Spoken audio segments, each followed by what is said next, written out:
성경을 읽다 보면 이해하지 못할 사건들을 발견합니다. 성경이 세계 제1위 베스트셀러고 가장 위대한 책이고 하나님 말씀이죠. 성경을 통해 많은 사람들이 생명을 얻고 귀한 삶의 본보기와 교훈을 얻습니다. 그런데 우리가 성경 속에서 지저분한 도저히 생각할 수 없는 기사들이 많이 나옵니다.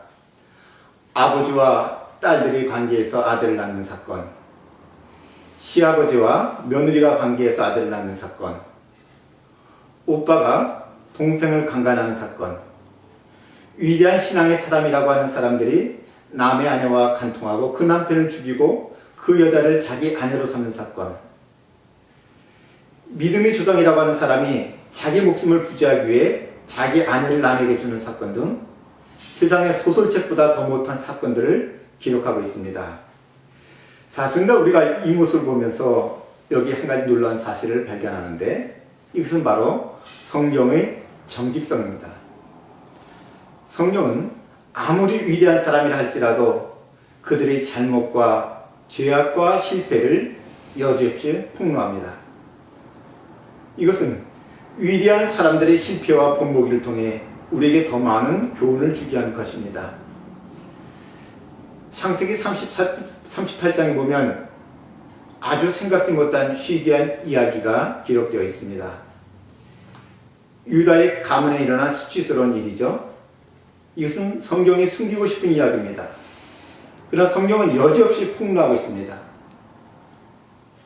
유다 가문이 어떤 가문이죠? 유다는 이스라엘 가장 명문 가족인 왕족입니다. 유다는 다윗 왕의 조상입니다. 이뿐 아니죠. 유다의 가문을 통해서 인류를 구원할 메시아 예수님이 탄생합니다. 그런데 예수님의 가계가 시아버지와 며느리가 관계를 해서 낳은 아들로 이어져 내려왔다는 것입니다. 우리가 도저히 생각지 못할 일입니다. 그러나 여기 놀라운 하나님의 섭리가 있습니다. 하나님께서는 허물 많고 죄 많은 사람들을 통해서 하나님의 역사를 이루어 간다는 것입니다. 과거에 허물과 죄가 많았던 사람이지만 하나님 앞에 돌아왔을 때 그들의 모든 죄악이 용서함 받고 새로워질 수 있다는 사실을 보여줍니다. 하나님 앞에서는 우리의 과거가 그리 중요하지 않습니다. 하나님은 내가 과거에 이런 잘못을 했고 이런 죄를 지은 못쓸 사람이라 할지라도 그것 때문에 나를 버리시는 것은 결코 아닙니다. 단지 하나님께서 원하시는 사람은 죄를 회개해서 용서받은 사람입니다. 우리가 과거의 죄와 허물이 많고 어떤 잘못을 했더라도 우리 주 예수 그리스도의 보혈로 씻어 깨끗이 씻어 받기만 한다면, 나의 죄가 주님 안에서 용서 받기만 한다면 하나님은 나를 통해 위대한 일을 하실 수 있다는 사실을 말씀합니다. 유다도 예수님이 조상이 될 수 있고 다말도 예수님이 족보에 들어갈 수 있습니다. 자, 그렇다면 우리에게도 희망이 있죠? 우리도 하나님 알기 전에는 유다처럼 미약하고 실수 많은 사람이었습니다.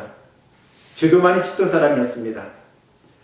그러나 내가 어떠한 죄를 지었다 할지라도 나의 죄를 하나님 앞에 고해서 용서함 받으면 하나님은 미쁘시고 의로우시기 때문에 나를 모든 불의에서 깨끗게 하시고 나를 사용합니다.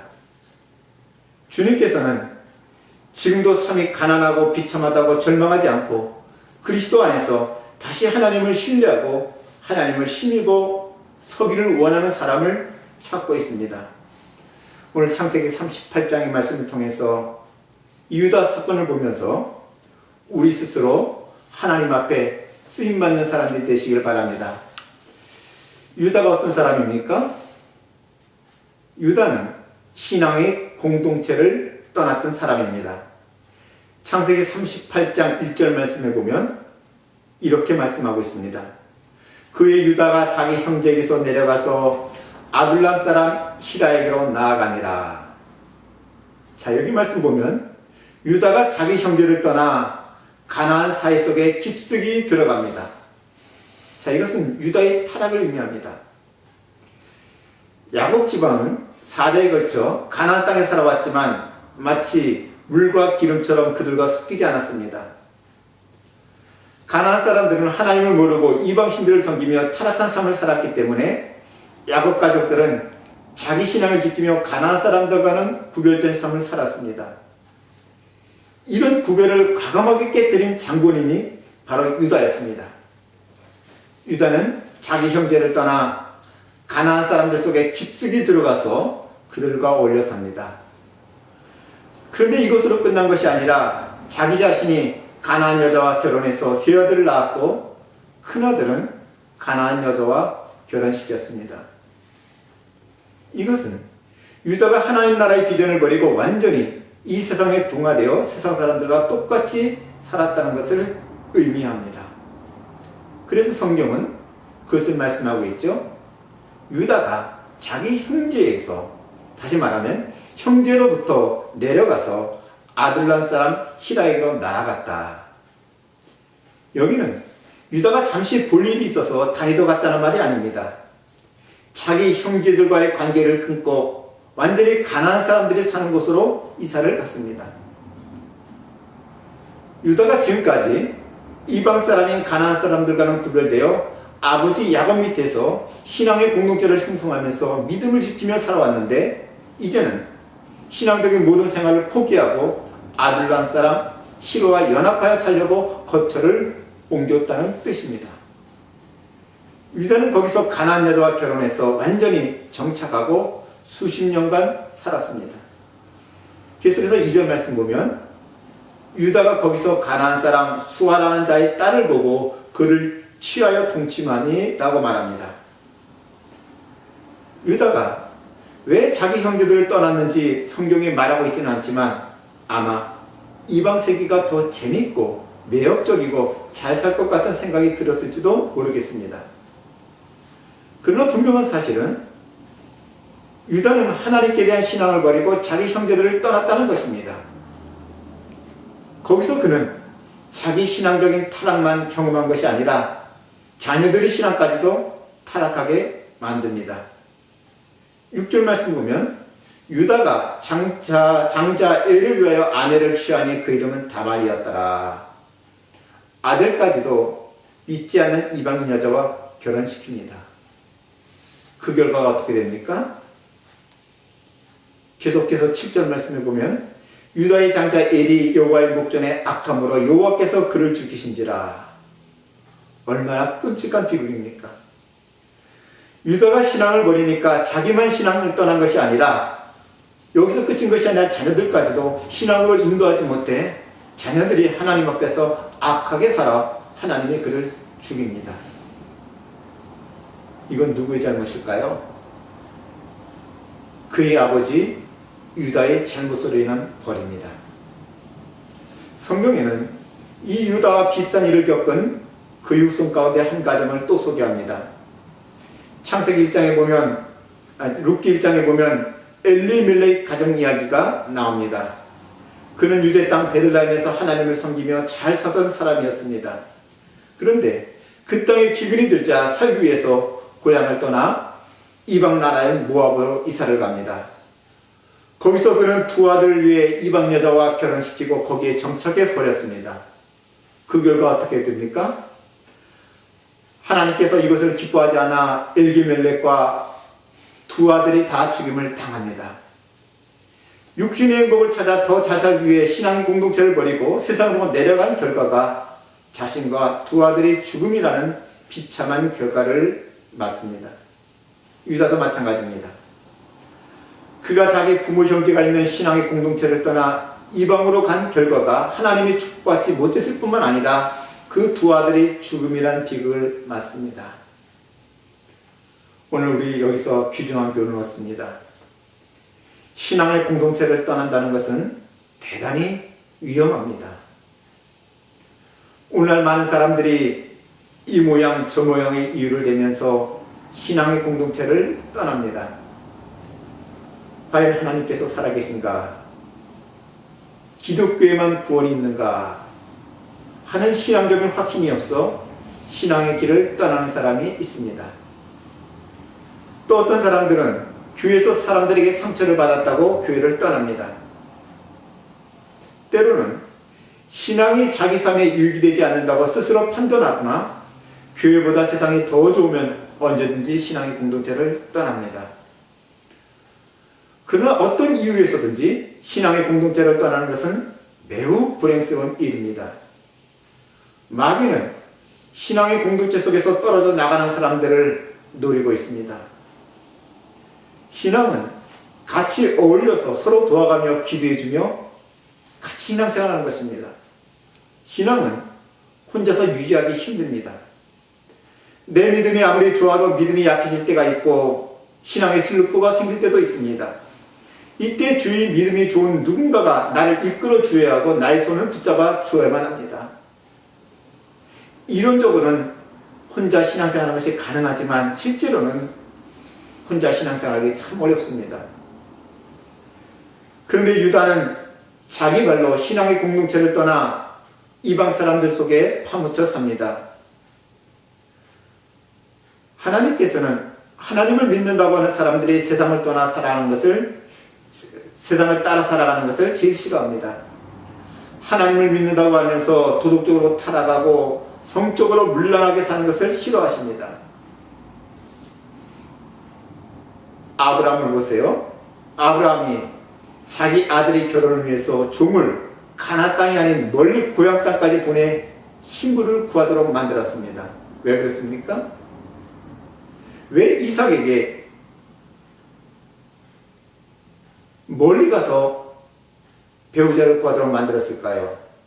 또 이삭도 자기 아들 야곱에게 결혼시킬 때 네가 삼촌 라반의 집에 가면 여기서 배우자를 택하지 말고 삼촌 라반의 집에 가서 배우자를 택하라고 말했을까요? 모든 것이 신앙의 공동체의 순수성을 지키기 위한 것이었습니다. 그런데 그의 손자 유다는 이방 사람들 속에 들어가고 너무나 쉽게 가나안 여자와 결혼합니다. 유다는 하나님 말씀에는 전혀 관심이 없이 하나님과의 약속과 신앙을 포기했습니다. 그래도 하나님께서는 유다를 사랑하셔서 자기 길을 가지 못하도록 징계하심으로 가나안 생활을 실패하도록 만듭니다. 유다의 장자 엘이 악한 죄를 지어서 하나님이 그를 죽입니다. 그가 무슨 죄를 지었는지는 모릅니다. 그러나 얼마나 악한 죄를 지었기에 하나님이 그를 죽였을까요? 그의 죄가 그의 큰아버지 시몬과 레위가 저지른 살인죄보다 더 클까요? 시몬과 레위는 분노 때문에 칼을 가지고 죄 없는 사람까지도 마을 전체를 몰살시켰습니다. 엘의 죄가 자기 아버지와 삼촌들이 자기 동생 요셉을 시기해 죽이려고 하고 노예로 팔아버린 그런 죄보다 더 클까요? 자기 큰아버지 르우벤이 자기 계모와 간통하는 죄보다 더 클까요? 엘이 도대체 무슨 죄를 지었길래 살인이나 간음, 자기 형제를 팔아버린 죄를 지은 야곱의 아들들의 죄에 대해서는 하나님께서 오래 참으셨는데 왜 엘의 죄에 대해서는 징계하셨을까요? 도대체 그 이유가 뭘까요? 이것은 죄의 크기가 문제가 아닙니다. 죄의 질이 아니라 신앙의 공동체의 문제입니다. 야곱의 아들들은 무서운 죄를 지었음에도 불구하고 살 수 있었던 것은 그들은 아직 아버지 집에 머물러 있었습니다. 야곱의 집은 구약시대의 교회이고 거기에는 여전히 하나님의 은혜가 임하고 있습니다. 요셉의 형제들은 문제가 많은 사람들이었지만 그럼에도 불구하고 그들이 있던 공동체에는 하나님의 이름이 있었고 하나님이 함께했고 성령의 역사가 있었습니다. 신앙의 공동체는 눈에 보이지 않는 하나님의 보호막으로 둘러싸이는 피난처입니다. 우리는 지금 하나님의 보호막 안에 있기 때문에 또 그리고 누군가가 나를 위해 기도하고 있고 눈에 보이지 않는 하나님의 손이 지키고 있기 때문에 웬만한 시험은 그냥 지나가고 있습니다. 그런데 사람들은 이 신앙의 공동체가 완전하지도 않고 문제가 많아 보이고 자기 욕망을 채워줄 것 같지 않으니까 제멋대로 들락날락거립니다. 그러니까 대단히 위험한 일이죠. 유다가 이 신앙의 공동체를 쉽게 떠난 것이 실수였습니다. 유다는 이 신앙 공동체를 떠나 세상으로 갔을 때 하나님께서 그를 지켜줄 하나님의 은혜가 없었습니다. 다시 말하면 방패막이가 사라진 것이죠. 그는 결국 사랑하는 아들 엘과 오나를 잃은 후 흉년이 들었을 때야 비로소 만신창이가 되어 돌아옵니다. 이것은 엘리멜렉에도 마찬가지입니다. 엘리멜렉이 아무리 유다 땅에 기근이 닥쳐서 굶어 죽을 것 같아도 유다 땅에 머물러 있어야 되면 하나님의 은혜가 그를 지키고 그의 가족을 지켜주셨을 텐데 그들 떠나 모압 땅으로 감을 통해서 하나님의 은혜를 받지 못해서 결국에는 남자 셋이 다 죽고 맙니다. 오늘 우리가 이 모습을 보면서 분명히 기억할 사실은 믿음의 공동체는 사단의 엄청난 세력으로부터 한 영혼 한 영혼을 지켜주는 피난처입니다. 눈에 보이지는 않지만 하나님께서는 천사들을 보내 교회 안에 있는 사람들을 보호하고 있습니다. 하나님의 공동체 안에 신실하게 속해 있다는 것은 세상의 수많은 유혹과 시험으로부터 보호받을 수 있습니다. 어떠한 일이 있어도 신앙의 공동체를 떠나서는 안 됩니다. 교회 안에서 신앙생활 하다 보면 때로는 별의별 꼴을 다 볼 때가 있습니다. 또 큰 상처를 받을 때가 있습니다. 그렇다 할지라도 교회를 떠나서는 결코 안 됩니다. 신앙의 공동체를 떠나는 그 순간 내 영과 육은 이미 죽은 사람처럼 되어버립니다. 그런데도 많은 사람들이 이 사실을 너무 가볍게 여깁니다. 신앙의 공동체 안에는 축복이 있고 하나님의 보호막이 있다는 생각 우리가 결코 잊어서는 안 됩니다.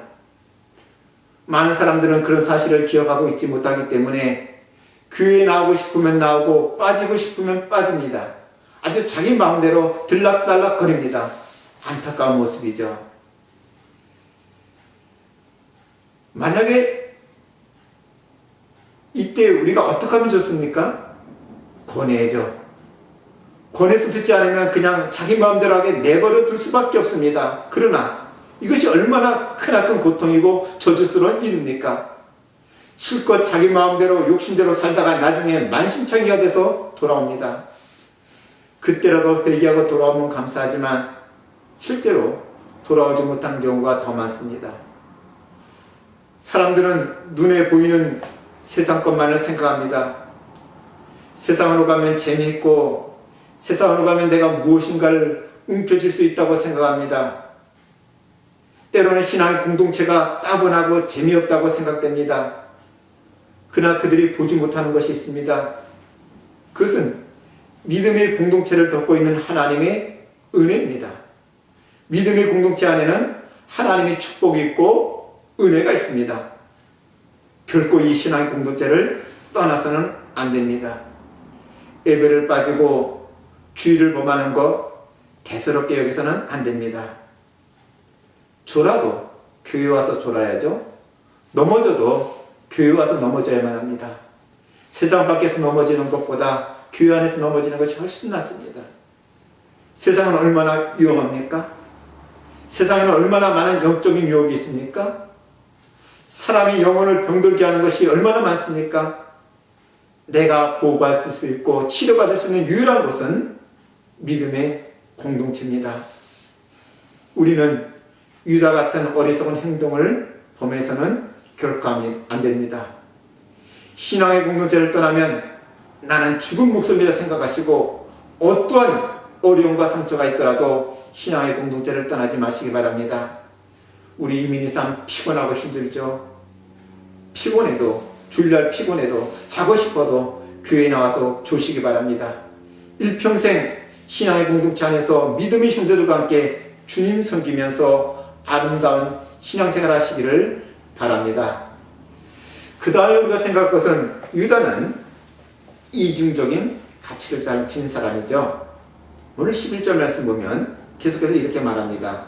유다가 그 며느리 다말에게 이르되 수절하고 네 아비 집에 있어서 내 아들 셀라가 장성하기를 기다리라니 셀라가 그 형들과 같이 죽을까 염려함이라. 다말이 가서 그 아비 집에 있으니라. 자, 읽으세요. 유다가 왜 며느리를 친정집으로 보냈을까요? 며느리를 위해서일까요? 결코 아니죠. 그 이유는 자기 막내 아들까지 죽을까 염려했어요. 여기서 유다가 왜 자기의 첫째 아들과 둘째 아들이 죽었을까 생각해야 되는데 그것을 생각한 것이 아니라 자기 막내 아들 죽을까 겁이 난 겁니다. 사실 아들들이 죽은 것도 마음이 아프지만 젊은 나이에 남편 잃고 청성 가부가 된 며느리의 마음은 오죽했겠습니까? 그것도 2번씩이나 말입니다. 근데 며느리 전혀 생각하지 않습니다. 유다의 이중적이고 안타까운 모습, 악한 모습을 말해줍니다. 요셉의 형들이 요셉을 죽이려고 할 때 유다가 어떤 역할을 했습니까? 동생을 죽여서 우리에게 유익이 없으니 동생을 돈 주고 노예로 팔자고 제안했어요. 철저하게 계산적이고 자기 이익을 따라가는 사람입니다. 동생을 돈 주고 팔아서라도 자신에게 이윤을 남기겠다고 생각한 사람이 바로 유다였습니다. 그는 말을 잘합니다. 설득의 명수입니다. 형제들을 설득해서 동생을 노예로 팝니다. 두려움에 떨고 있던 아버지 야곱을 설득해서 베냐민을 데리고 애굽으로 내려갔던 사람입니다. 나중에 애굽에 갔을 때 애굽의 국무총리 된 요셉이 자기 동생인 줄 모르고 요셉을 설득하려고 합니다. 이런 사람이지만 진리를 추구하는 이중적인 사람입니다. 여러분 혹시 아십니까? 유다라는 이름의 뜻이 무엇인지 아십니까? 유다라는 이름의 뜻은 찬송입니다. 찬송이요. 레아가 4번째 아들을 낳고 너무 기뻐서 내가 이제는 여호와를 찬송하리라 하고 그 이름을 유다라고 지었습니다. 찬송이란 이름의 뜻을 가진 아름다운 가치관과 세계관을 가진 유다. 그런데 그의 삶은 그렇지 못했어요. 자기 이름만큼 인격자가 되지 못했고 이름값을 못하는 사람이 바로 유다였습니다. 오늘 유다의 모습을 보면서 오늘날 유다 같은 사람이 얼마나 많습니까? 예수 믿는 사람이라는 뜻의 이름을 가진 우리 그리스도인, 그리스도인이라는 이름을 가졌지만 그 이름값만큼 살아가지 못하는 사람이 얼마나 많습니까? 혹시 내가 유다는 아닙니까? 오늘날 우리 사회에서 이중적인 가치관을 가진 그리스도인들이 많기 때문에 기독교가 욕을 먹습니다. 교회 와서는 거룩하고 하나님의 사람 같은데 교회 문만 났으면 거룩은 사라지고 세상 사람들과 똑같습니다. 하나님을 믿는 사람이라고 하면서 하나님의 말씀은 주일에 교회에서만 사용되는 것이고 일단 교회방만 났으면 믿는 사람인지 안 믿는 사람인지 전혀 구분이 되지 않습니다. 우리가 성경적인 가치관, 올바른 가치관을 갖지 않으면 우리 신앙과 모습은 상황에 따라 변합니다. 그가 이방인 속에 들어간 것도 자기 이익을 따라 간 것입니다. 결혼할 때도 마찬가지였어요. 신앙적인 가치관에 따라 결혼한 것이 아니라 하나님의 백성 중에서 선택해서 아내를 얻은 것이 아니라 육체적인 쾌락을 추구하여 가난한 여자를 택하여 결혼합니다. 며느리를 맞이할 때도 마찬가지죠. 아브라함은 자기 며느리를 얻기 위해서 천리길에 되는 밧다람까지 종을 보내서 리브가를 데리고 왔습니다. 아브라함에게는 한 사람의 며느리가 그렇게 중요했던 것입니다. 그런데 유다는 그렇지 못했어요. 자기도 세속적인 잣대로 이방인과 결혼하고 아들들도 신앙과 상관없이 이방인과 결혼시킵니다. 이것은 오늘날 우리도 마찬가지죠. 오늘날 예수 믿는 사람들이 결혼할 때 제일 우선순위가 신앙이 아닙니다. 예수는 믿는 것은 믿는 것이고 자식들이 결혼하는 것은 예의라고 생각해요. 신앙과는 상관없이 인류대학 나오고 돈 많으면 예수 믿든 안 믿든 상관없이 결혼시킵니다. 그렇게 결혼하고 나니 신앙 때문에 10년, 20년 피눈물 흘리며 고생합니다. 유다를 보세요. 그런 세상적인 판단으로 신앙과 상관없이 하나님을 모르는 여자와 결혼합니다. 그러면 어떻습니까? 결국엔 그 사이에 있는 아들들은 신앙적으로 잘 자랄 수가 없어요. 철저한 신앙교육을 받지 못했기 때문에 바른 신앙관을 가질 수 없습니다. 결국 하나님을 두려워할 줄 모르고 죄짓는 것도 두려워하지 않습니다. 오늘 여기 말씀 보면 성경이 이렇게 말하고 있습니다. 유다가 장차 엘을 위하여 아내를 취하니 그 이름은 다말이더라. 유다의 장자 엘이 여호와의 목전에 악함으로 여호와께서 그를 죽이신지라. 유다의 장자 엘이 하나님을 두려워하지 않고 죄를 범하다가 하나님이 그를 죽이십니다. 죽임을 당할 만큼 그의 범죄가 컸습니다. 아버지가 자녀에게 하나님을 철저하게 가르치지 못했기 때문에 이런 일이 일어납니다. 둘째 아들도 마찬가지죠. 둘째 아들도 자기 재산이 형수에게로 돌아갈 것을 못마땅히 여겨서 남편의 의무를 행하지 않습니다. 그러자 이것도 하나님 보시기에 악해서 하나님이 그를 죽이십니다. 자 보세요. 그들이 이런 위선적인 행위, 하나님 보시기에 아름답지 못한 행동을 했기 때문에 하나님께서 그들을 다 죽이신 것입니다. 결국 이것은 아버지 이중적인 가치관을 아들이 그대로 따라간 것입니다. 유다가 신앙의 결혼을 하지 않았기 때문에 결국에는 두 아들을 죽이는 무서운 일이 이루어집니다. 이것은 모두 아버지를 통해서 온 것입니다. 여러분, 우리가 모두 믿는 사람들입니다. 우리 예수 믿는 사람으로서 예수 믿는 사람답게 생활하시기 바랍니다. 말과 행동이 일치되고 나의 삶으로 하나님을 드러내시기 바랍니다. 다른 사람이 나의 모습을 보기만 해도 저 사람 하나님 믿는 사람이구나 이렇게 된다면 우리 자녀들에게 자연적인 신앙 교육이 될 것이고 우리 자녀들도 신앙생활 안에서 자라서 하나님의 사람으로 축복받는 사람으로 성장할 것입니다. 이렇게 유다는 이중적인 가칭뿐만 아니라 신앙의 편리자였죠. 신앙의 편리자로 생각합니다. 그래서 결국에는 며느리를 친정으로 보내면서 자기 아들이 죽을까봐 염려합니다. 그리고 셀이 다 자라면 부르겠다고 약속하고 나중에 그 약속을 지키지 못합니다. 자기 편리대로 사니까 이런 어려움이 있습니다. 그러나 그의 며느리 다말은 그렇지 않았어요.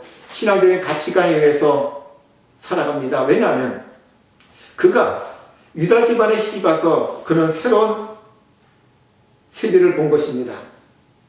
유다가 다말에게 자기 셋째 아들을 주지 않으려고 했지만 다말 며느리는 시부리인이 씨를 원했습니다. 여기 바로 놀라운 신앙의 비결이 있는데요. 그가 유다 집안에 와서 새로운 세계를 본 겁니다. 비록 유다가 신앙의 공동체를 떠나서 타락하고 신체적인 이중적인 생활을 하였지만 그는 가나안 사람과 달라도 조금인가도 다른 것이 있어요. 지금은 비록 냄새가 많이 나지는 않지만 그래도 그 속에는 가나안 사람 자기들과 다른 무엇인가를 있는 세계를 며느리 다말은 본 것입니다. 그는 시아버지 유다를 통해서 하나님께서 야곱의 집에 약속하신 축복의 비결을 들었을 것입니다. 그래서 어떤 일이 있더라도 그 씨를 가져야 하나님의 약속과 축복을 움켜쥘 수 있다고 생각한 것입니다. 그래서 자기가 이스라엘의 아들들을 낳음을 통해서 합법적으로 이스라엘 백성이 될 수 있다는 사실을 안 겁니다. 유다의 재산이 탐나서 그의 씨를 원한 것은 아니었어요. 어떻게 해서라도 하나님 나라의 당당한 백성이 되고 싶은 소원과 자기 후손이 그 나라 안에서 당당하게 살아가는 축복을 받고자 하는 열망 때문에 시아버지를 통해서 나중에 아들을 갖게 됩니다. 이것은 비록 옳은 일은 아니었지만 신앙을 향한 다말의 귀한 집념입니다. 다말은 결국 자기 소원대로 이스라엘에서 가장 복받은 여자가 되었습니다. 이스라엘 백성들이 오가는 세대에 다말을 복 있는 여자로 칭송합니다. 다말은 다윗 왕가의 할머니가 되고 그의 후손에게서 인류를 구원할 메시아 예수님이 오셨습니다. 우리가 여기서 한 가지 사실을 발견합니다. 신앙의 편리주의로 사는 사람과 신앙을 얻기 위해서 수치를 무릅쓰는 사람의 모습.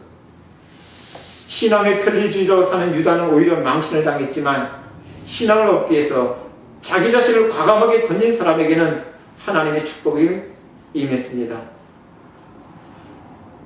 어느 누구도 이 다말이라는 이방 여자를 주의해 보지 않았지만 하나님께서는 그를 보고 계셨습니다. 다말 자신은 몰랐지만 하나님은 수많은 타락한 여자들 가운데 그녀를 보고 계셨고 유다의 타락과 신을 통해 하나님의 백성으로 인도했습니다. 다말을 통해서 우리는 귀중한 교훈을 받습니다. 예수님 위하여 잃어버린 만큼 주님께서는 그 사람 안에서 역사하십니다. 주님 때문에 돈을 잃어버린 사람에게는 그 잃어버린 돈만큼 주님께서 역사하십니다. 주님 때문에 친구를 잃어버린 사람에게는 그 잃어버린 친구만큼 주님께서 역사하십니다. 예수님 위해서 미래를 잃어버린 사람에게는 그 잃어버린 미래 이상으로 주님께서 갚아주시고 축복해 주십니다. 여기에 놀라운 신앙의 비밀이 있습니다. 예수님 때문에 손해보아도 결코 슬퍼하지 마시기 바랍니다. 그것은 손해가 아니라 오히려 이익입니다. 우리 앞에는 여러 개의 길이 있습니다. 하나는 세상적으로 잘 되려는 길입니다. 다말이 재혼해서 잘 살 수 있었던 것처럼 우리는 세상으로 나갈 수 있습니다. 그러나 또 한 가지는 다말처럼 모든 것을 포기하고 오직 하나님의 약속을 구하는 길입니다. 그런 사람에게는 하나님께서 잃는 것 이상의 더 놀라운 축복으로 갚아주십니다.